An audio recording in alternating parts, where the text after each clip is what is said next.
નમસ્કાર મિત્રો સ્વાગત છે તમારું અમારી યુટ્યુબ ચેનલમાં। આજની વિડીયોમાં સૌથી મોટા સમાચારની વાત કરીશું। યોગી આદિત્યનાથના પાકિસ્તાન ઉપર પ્રહારો જોવા મળ્યા છે। યોગી આદિત્યનાથે પાકિસ્તાનની ઝાટકણી કાઢતા કહ્યું છે કે હજુ પણ નાપાક પાકિસ્તાન સુધરતું નથી। ભારતીય સેના પાકિસ્તાનના તમામ હુમલાનો ટક્કરથી જવાબ આપી રહી છે। પાકિસ્તાનના તમામ હુમલા ભારતની સંરક્ષણ પ્રણાલીએ નિષ્ફળ કરી દીધા છે। છતાં પણ પાકિસ્તાન અવરચંડાઈ કરતા જમ્મુ કાશ્મીર અને પંજાબમાં હુમલાઓ કરવાનો પ્રયાસ કરી રહ્યું છે। વર્તમાન યુદ્ધ સ્થિતિ અંગે તેમણે કહ્યું છે કે ભારતની સેનાનું મનોબળ વધારવાનું છે। મિત્રો, અન્ય મહત્વના સમાચારની વાત કરીએ તો રક્ષા મંત્રીની બેઠક પૂર્ણ થઈ છે। ત્રણેય સેના પ્રમુખો અને CDS અનિલ ચૌહાણની રક્ષા મંત્રી રાજનાથ સિંહ સાથેની બેઠક પૂરી થઈ ગઈ છે। દરમિયાન રક્ષા મંત્રીને ભારતની અત્યાર સુધીની કાર્યવાહી વિશે સંપૂર્ણ માહિતી અપાઈ હતી। બીજી તરફ NSA ડોભાલ અને IB ચીફ ગૃહમંત્રી અમિત શાહને મળવા પહોંચ્યા હતા। ભારત સરકાર, લશ્કરી અને સુરક્ષા અધિકારીઓ પાકિસ્તાનને જવાબ આપવા માટે રણનીતિ તૈયાર કરી રહ્યા છે, તો બીજી તરફ ભારતના આગામી પગલાંનો બ્લુપ્રિન્ટ પણ તૈયાર થઈ રહ્યો છે। મિત્રો, અન્ય મહત્વના સમાચારની વાત કરીએ તો રાજસ્થાનના 4 એરપોર્ટ સંપૂર્ણ બંધ। પાકિસ્તાન દ્વારા રાજસ્થાનમાં સતત 2 દિવસથી ડ્રોન હુમલા કરાયા બાદ ભારતે તેને તોડી પાડ્યા હતા, જેમાં સૈન્ય ઠેકાણા પર એટેક કરવાનો પાકિસ્તાનનો નાપાક ઈરાદો હતો। આવી સ્થિતિ વચ્ચે રાજસ્થાનના 4 એરપોર્ટ હાલ સંપૂર્ણ બંધ કરી દેવામાં આવ્યા છે, જેમાં કિશનગઢ, જોધપુર, જેસલમેર, બિકાનેર સામેલ છે। સરહદી વિસ્તારોમાંથી પસાર થતી બધી ફ્લાઇટ્સના રૂટ પણ ડાયવર્ટ કરાયા છે। ઘણા જિલ્લામાં શાળાઓ આગામી આદેશ સુધી બંધ રાખવામાં આવી છે। મિત્રો, અન્ય મહત્વના સમાચારની વાત કરીએ તો રોબર્ટ પ્રીવોસ્ટ બન્યા છે નવા પોપ। ખ્રિસ્તીઓના સૌથી મોટા ધર્મગુરુ પોપ ફ્રાન્સિસનું 78 વર્ષની ઉંમરે હવે આપણી સમક્ષ રહ્યા નથી। તેમણે વેટિકન સ્થિત પોતાના નિવાસસ્થાને અંતિમ શ્વાસ લીધા। પોપ ફ્રાન્સિસના પછી વેટિકન સિટીમાં નવા દિવસનો શોક જાહેર કરવામાં આવ્યો। 9 દિવસના શોક બાદ કાર્ડિનલ્સને આગામી પોપની પસંદગી કરવા માટે કોન્ક્લેવમાં બોલાવવામાં આવ્યા હતા। ધર્મગુરુ પોપ ફ્રાન્સિસનું સ્થાન હવે કાર્ડિનલ રોબર્ટ પ્રીવોસ્ટ હવે સંભાળવાના છે। મિત્રો, અન્ય મહત્વના સમાચારની વાત કરીએ તો PM મોદીએ CM સાથે વાતચીત કરી છે। ભારત અને પાકિસ્તાન વચ્ચે વધતા તણાવને લઈને ગુજરાત સહિત તમામ સરહદી રાજ્યોમાં હાલ એલર્ટ છે। આ દરમિયાન PM મોદીએ CM ભૂપેન્દ્રભાઈ પટેલ સાથે ટેલિફોનિક વાતચીત કરી।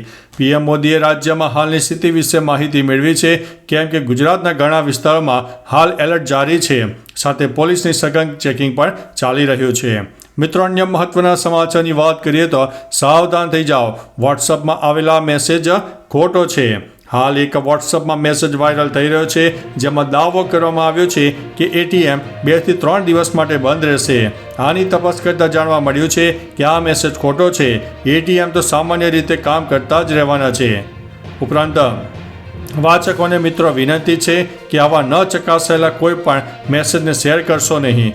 આવા મેસેજને ફોરવર્ડ કરવાથી બચો અને અફવાથી ખુદને પણ અને અન્યોને પણ દૂર રાખો।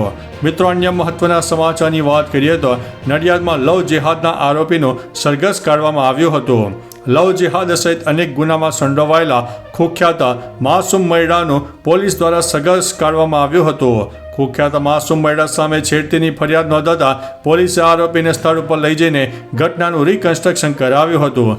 આરોપી વિરુદ્ધ નડિયાદની એક પરિણીતાને છેડતી કરીને વારંવાર સંબંધ રાખવાની ધમકી આપીને દબાણ કરીને ત્રાસ આપતો હોવાની ફરિયાદ નોંધાતા આરોપીને ઝડપી પાડવામાં આવ્યો છે। મિત્રો, અન્ય મહત્વના સમાચારની વાત કરીએ તો ચંડોળા તળાવને લઈને મોટા સમાચાર સામે આવ્યા છે।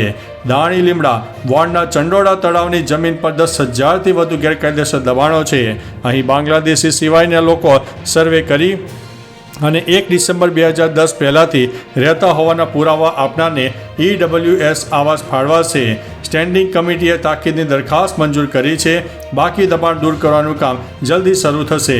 હાલ મ્યુનિસિપલ તંત્રે રહેતી પ્રજાને ઘર ખાલી કરવા સૂચના આપી છે। મિત્રો, અન્ય મહત્વના સમાચારની વાત કરીએ તો ઓપરેશન સિંદૂર ટ્રેડમાર્કની દોડમાં રિલાયન્સની પાછી પાની। મુકેશ અંબાણીની રિલાયન્સ ઇન્ડસ્ટ્રીઝે ઓપરેશન સિંદૂરને ટ્રેડમાર્કના રૂપમાં રજીસ્ટર કરવાનો ઈરાદો બદલી નાખ્યો છે અને અરજી પાછી ખેંચી લીધી છે। કંપનીએ જણાવ્યું છે કે ઓપરેશન સિંદૂર સેનાની બહાદુરીનું પ્રતીક અને રાષ્ટ્રીય ચેતનાનો હિસ્સો છે. રિલાયન્સ ઇન્ડસ્ટ્રીનું યુનિટ જીઓ સ્ટુડિયોઝે પોતાના ટ્રેડમાર્કની અરજી પાછી ખેંચી લીધી છે, જે અજાણતા એક જુનિયર અધિકારીએ દાખલ કરી હતી. મિત્રો, અન્ય મહત્વના સમાચારની વાત કરીએ તો ગૃહ રાજ્યમંત્રી હર્ષ સંઘવીનું મોટું નિવેદન. ગૃહ રાજ્યમંત્રી હર્ષ સંઘવીએ કહ્યું છે કે સરહદી જિલ્લામાં વહીવટીતંત્રએ તમામ તૈયારીઓ પૂર્ણ કરી છે. જરૂરી માહિતી સરકાર દ્વારા જનતાને જણાવવામાં આવશે. પાકિસ્તાન સાથેની તણાવ પરિસ્થિતિને લઈને સીએમની અધ્યક્ષતામાં બેઠક યોજાઈ હતી. આ પછી સંઘવીએ કહ્યું છે કે કોઈની અફવાથી ડરવાની જરૂર નથી. સરકાર તરફથી જ્યારે કોઈ નિર્દેશ આપવામાં આવે તો જ તેનું પાલન કરવું. ખોટી માહિતી ફેલાવનાર સામે ફરિયાદ થશે.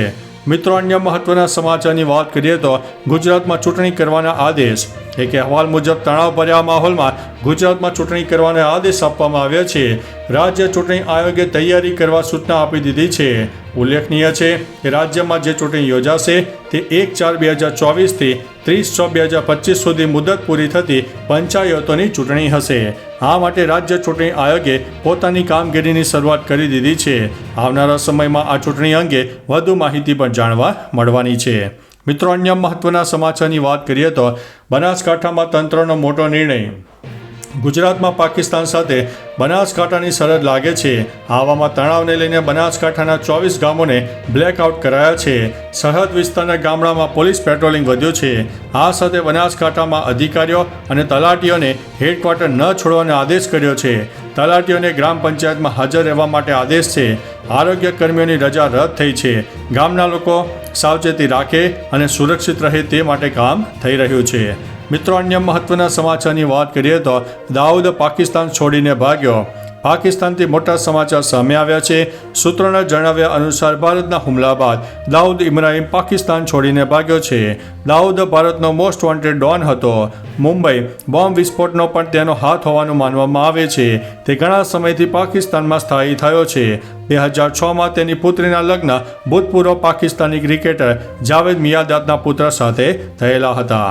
મિત્રો, અન્ય મહત્વના સમાચારની વાત કરીએ તો રાજસ્થાનમાંથી જીવતો બોમ્બ મળી આવ્યો છે. પાકિસ્તાન તરફથી ભારત પર કરવામાં આવેલા હુમલાઓમાં ભારતે તેનું સુદર્શનની મદદથી હુમલાઓ નિષ્ફળ બનાવ્યા છે. તેમાં કરેલા હુમલાઓમાં પાકિસ્તાન તરફથી ફેંકવામાં આવેલા મિસાઇલ અને બોમ્બ મળી આવ્યા છે. જેમાં રાજસ્થાનના જેસલમેરમાં 2 જીવંત બોમ્બ મળી આવ્યા છે. જેસલમેરના કિશનઘાટ વિસ્તારમાં પહેલો જીવતો બોમ્બ મળી આવ્યો છે.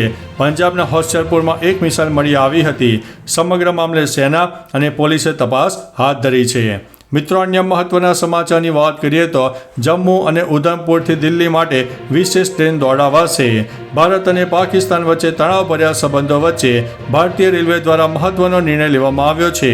રેલવે વિભાગ દ્વારા જમ્મુ અને ઉધમપુરથી દિલ્હી માટે વિશેષ ટ્રેનો દોડાવવાની જાહેરાત કરવામાં આવી છે. આ સાથે ટ્રેનોના રૂટને ટૂંકાવી દેવામાં આવ્યા હોવાનું પણ જાણવા મળી રહ્યું છે.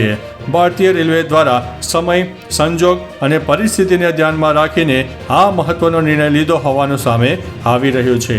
તો ચાલો મિત્રો, ફરીથી દેશ અને દુનિયાના સુપરફાસ્ટ સમાચાર લઈને મળતા રહીશો. ત્યાં સુધી અમને રજા આપશો. નમસ્તે.